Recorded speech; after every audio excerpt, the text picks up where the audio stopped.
Hello, it is time once again for the Real People Multi-Game Solitaire Mega Tournament, where we are playing PAX Pamir. I did get a chance to look over some rules. There's been some things I have been neglecting.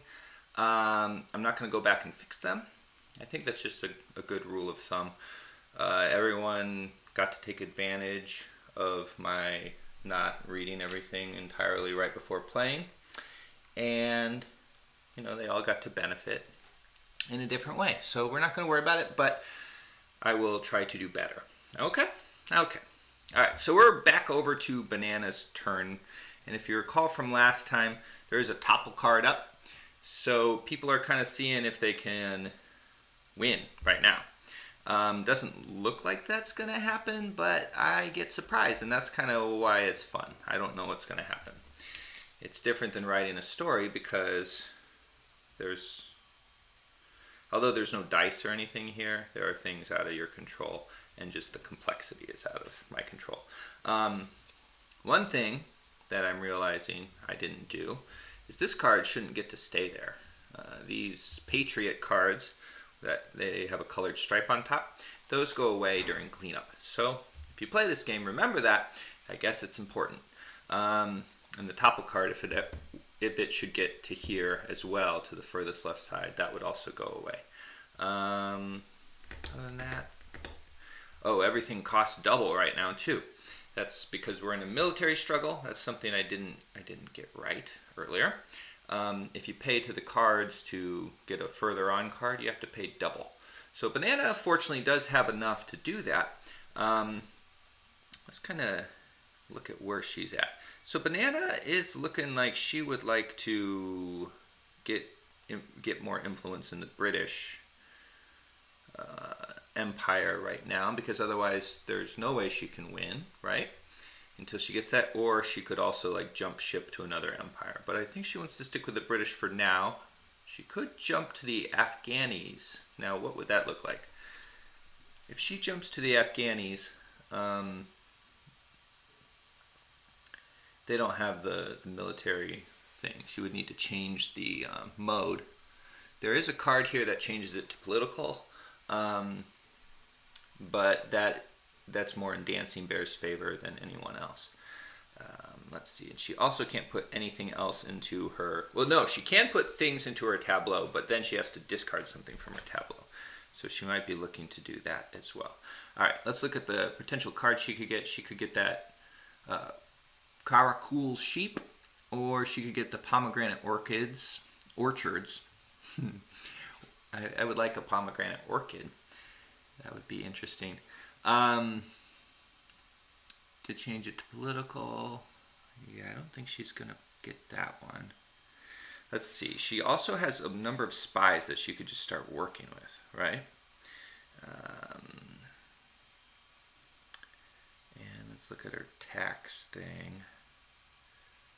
She could tax. Nope, she can't tax. Another thing I found out by reading the rules, you can find out a lot by reading, is that you can't tax unless you have the majority of pieces. Your empire has the majority of pieces. So even though she has a tribe person there, she can't tax Smudge's people because Smudge has the same number in that area. So she could campaign for free. That would cost her all her money to move anywhere. She could... I think she wants to think about using her spies. So she could travel one of these people and then assassinate a card. That would cost her 2. But if she assassinated, like, say... Yeah, I think this is a good move, actually. Let's see if we can get it to stick to my finger. Just going to travel it over to this Persia card, this Abbas Mirza, over in Smudge's area. And then she's just going to pay her 2 coins, kill that card off. Another thing I read in the rules is that if you kill these cards, not only does the card go away, but if it's the last political card in their tableau, you get to replace their cube with your cube. So now she's got the majority in this space and can than Cax in the future.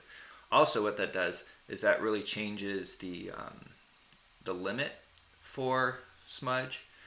So he's going to have to discard a card from his tableau because he lost his political card. Further, what it does is it makes it so that he can't win.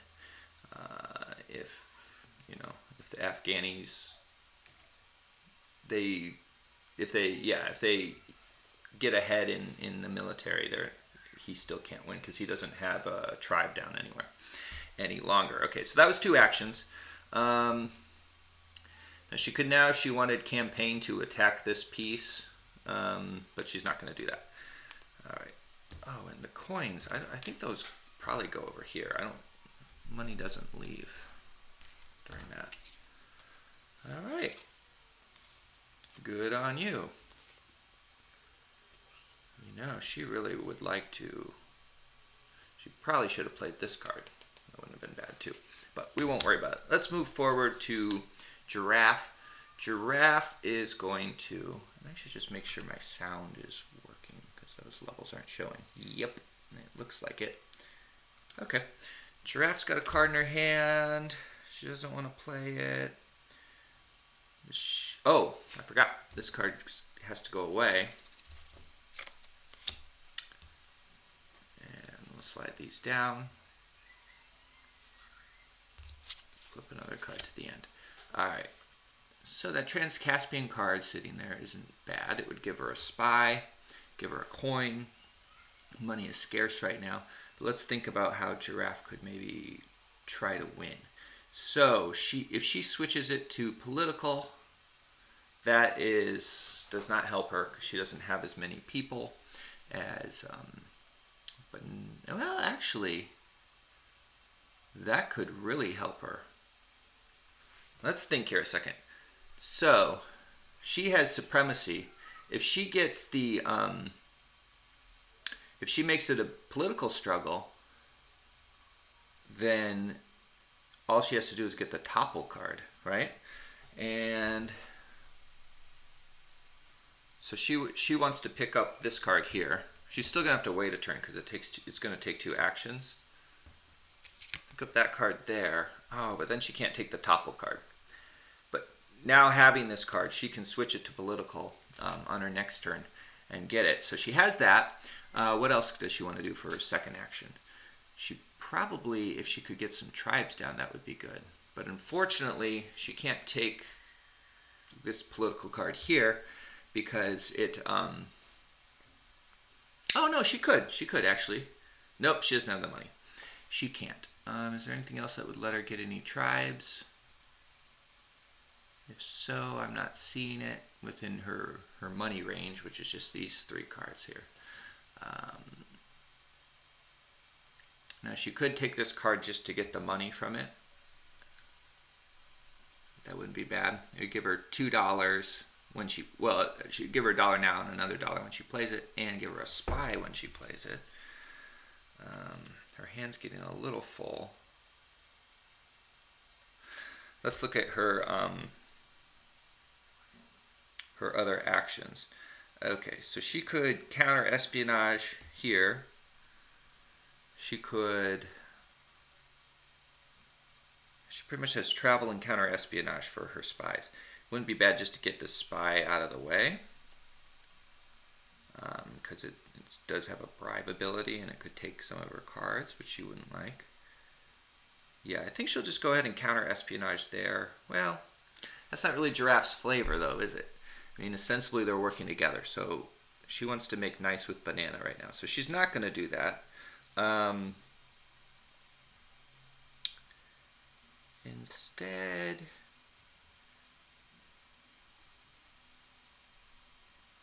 I wonder, can you get influence with multiple spies on a thing? On the same stripe on the bottom? So you get influence by having things on the stripe of your, any color actually. So you can have influence in an empire you're not loyal to if you have enough spies. But can you have multiple? Let's take a look at that. Travel. If a spy finishes its movement on a card with 1 or 2 colored bands that is not in your tableau, Place it either on the Patriot band at the top of the card or the loyalty prize band at the bottom. Oh, does she get a... No, I don't know. The color of the band chosen indicates which empire you're spying for, so gain influence. Is this right? Yeah, it doesn't say you're limited to one. I just want to look at assassinate real quick for that loyalty prize. Yeah, so Banana, when she assassinated that card, she could have taken it as a loyalty prize, but that would have switched her to Afghan, and she doesn't want to do that. Which is kind of weird because it's an Afghani patriot, so why would killing it make you loyal to Afghanistan? I don't know. I don't quite understand how that works with the subject matter, but someone might be able to explain it to me. Okay, so let's go ahead and have her travel to this card. That's putting a lot of her spies on one card, though, which seems like too many eggs in one basket. Maybe she will just...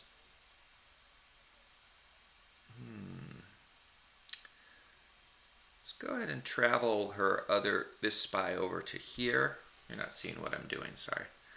She moved a spy from here to there, just kind of as a defensive thing, and then she can move into the Dancing Bear's area. Speaking of Dancing Bear, it's now going to be her turn after we refresh her. That topple card's getting closer and closer to either triggering or leaving play. Let's move this like so. All right. Dancing Bear, she's got a card in her hand. She could play it because her tableau is not full. And I was going to give them some more space before I started today. I neglected to do that. But I think we could probably go another session without doing that. All right, so Dancing Bear. Are there any military cards up there? There are, but they would make her Afghani. And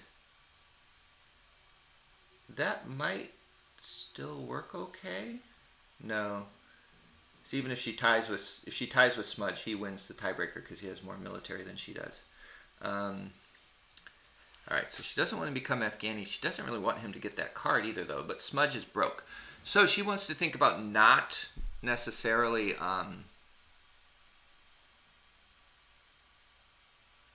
not moving this train down. So she probably doesn't want to take either of those two cards because that's going to make it. Well, she doesn't want to take both of the cards, I guess. So it's not that big of a deal. All right, we'll think about something else. Okay, so she wants to get some military. She can't do that. Can she change the formation to something that she is better in? If she gets this card and can flip it to civilian, then she's good. But that doesn't seem like something she can really do. Yeah. Okay. This is a pretty flexible game, and so there's a lot of decision making that goes into effect. Let's consult with Dancing Bear. That's why she's here. She's not here for me to just blather on. Alright, let's get... I'm going to have to... Alright, you can kind of read that, right? Occupation... I'm going to read it from the screen, which is a little ways away, instead of the card, so I'm kind of seeing what you're seeing. Okay, her occupation is a stockbroker. Her childhood nickname is Dancing Bear. Secret fantasy to be a prima ballerina and dance with Baryshnikov in Russia. I had to cheat and look at the card there. Unusual facts is she's a chocolate addict. Pet peeve is bad breath. She'd like to meet Al Capone. Follow her dreams is her motto. She's proud of her flute playing ability. She's studious, motivated, considerate, and musical. Okay.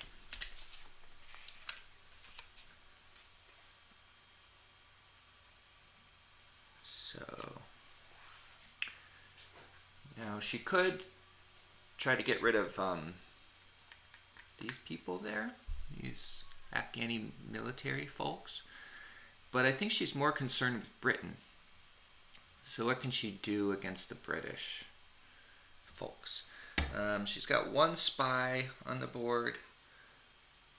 That spy, she could bribe away the army of the Indus, which might be an interesting choice for her because that would make her British. right? Oh, but it wouldn't give her the... It would make her British. She can't get there in one turn anyway. Oh, and she can't even travel her spies. Jeez, okay.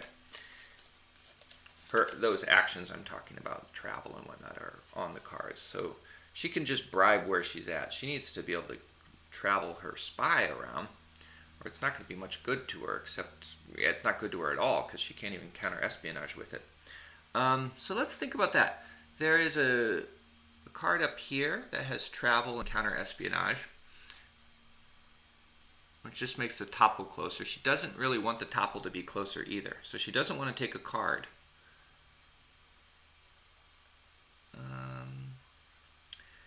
I think what she'll do is she'll go ahead and take this card. She's just going to get some money. She's going to take this card to get the money. If she plays it, she gets more money.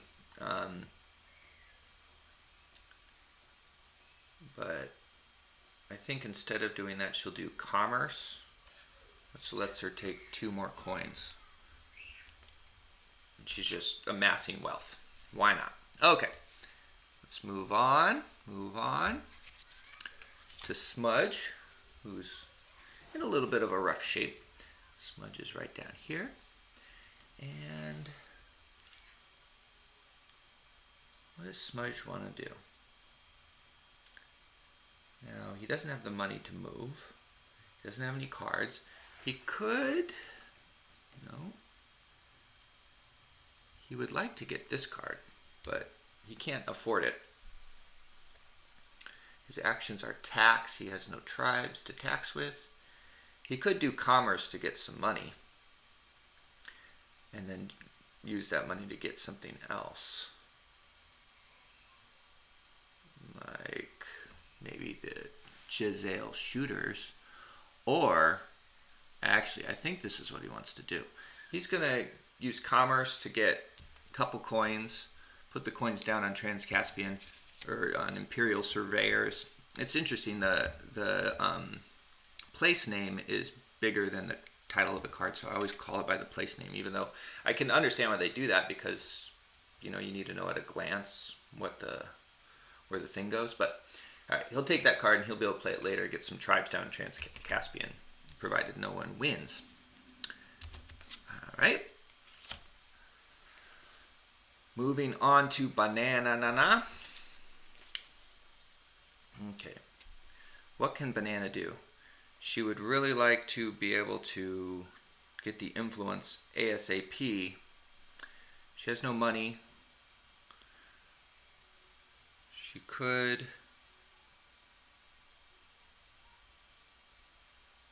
And she also doesn't win ties. She could get one influence from this, but then she's tied with Giraffe, and Giraffe has more military.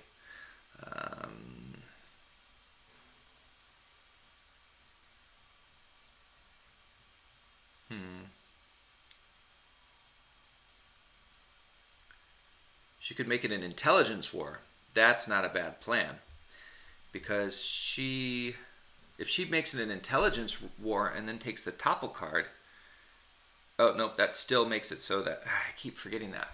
That makes it so the British win, but she doesn't have the influence still, so she's still stuck with this influence deal. Can she travel to 2 different red stripes? She can get to 1.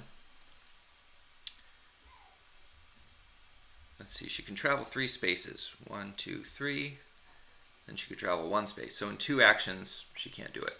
Now, if she made an intelligence war, and then, no, still, I'm kind of like half debating out loud, half debating in my head. I'm sure that's not very helpful.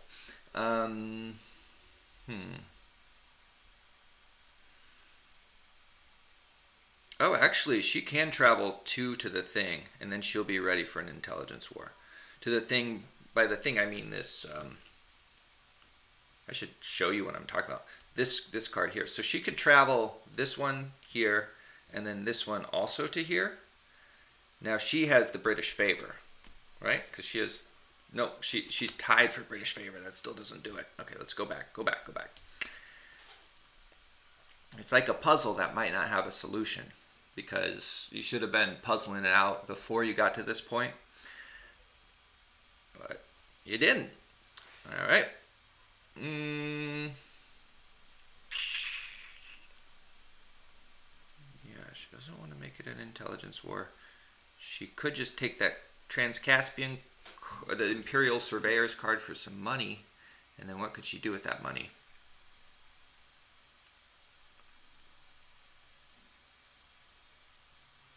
What could she do with that money? She could assassinate a card. Or bribe a card. Either way, that's not really going to help. Okay, they have 3 favor. No, Giraffe has 4 favor. And Banana only has 1. No way to get favor. So she's got to think of something else. Some way to make it so that she can win, right? Now, what if she changes sides? She'd have to get money to do that.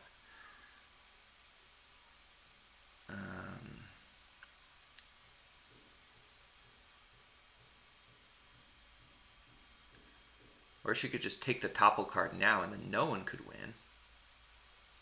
No? Yeah, no one would win then.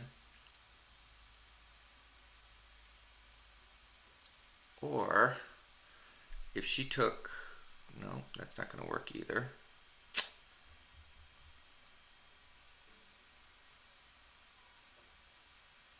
Gosh, it's a puzzle. Because I feel like Giraffe is probably going to win on her next turn. But is Banana aware of that? Did Banana notice what card she had? I think with like how little they're planning their own turns, I don't think they're really thinking too much about what other people are doing. So, assuming that, good student, let's talk to Banana. She's an English teacher.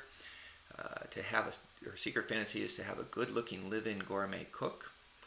Her green thumb encourages conversation with plants. People who chew with their mouths open is a pet peeve. She'd like to meet Mark Twain. Love many, trust few. Always learn to paddle your own canoe. She's proud of her 2 daughters. Shy, good student. So maybe she's paying attention where I might not be. That would make her want to pick up the Afghan card. Or pick up the topple card is what it would do. And just make the topple happen right now. It doesn't seem like a very conservative action, though. So we're going to rule it out. She's not going to do that. Instead, she is going to... Let's look at her cards again.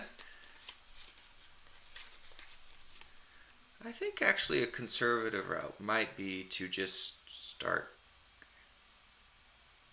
heading... I think we will do this move where she just goes over to this card right here. Okay, that's what we're doing.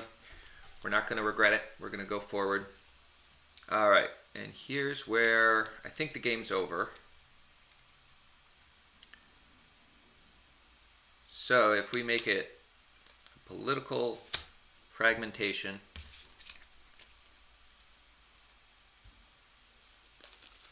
and then Giraffe takes the topple card.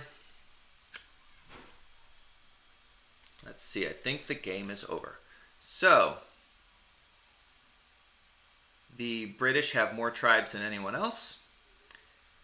They have something in military. They have something in intelligence. Oh, they don't have a road. Right. Okay, so this isn't going to work. All right, let's back up then. All right. Well, that's kind of a relief. That would have been a little too quick because I want to kind of keep playing this game.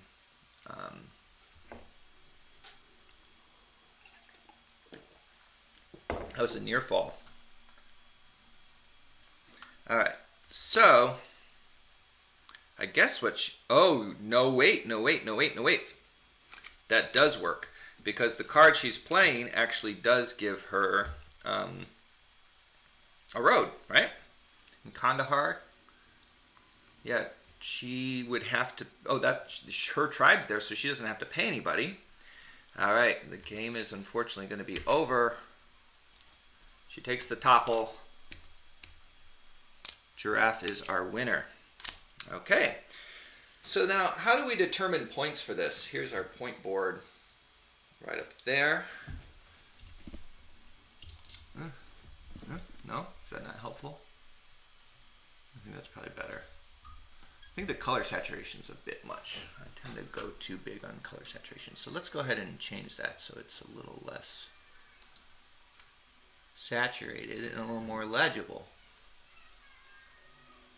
Bear with me as I configure the video. Alright. Advanced settings, color intensity. It's not saturation, it's intensity. Oh, look, we're turning into like kind of more normal. I don't know how your eyes work actually, but if your eyes make color more intense, they would do it anyway. So I don't think that would matter. All right. Actually, I'm going to open that back up so we can zoom in on that screen on the whiteboard.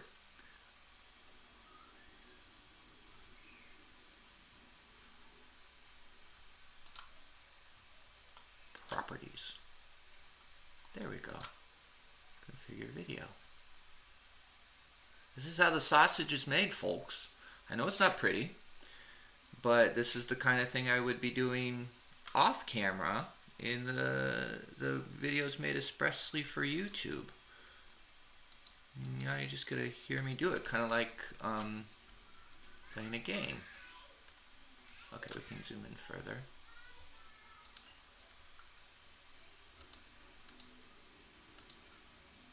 Alright, that looks good. Looks great, in fact. Love that. Okay, so this is gonna be tricky. I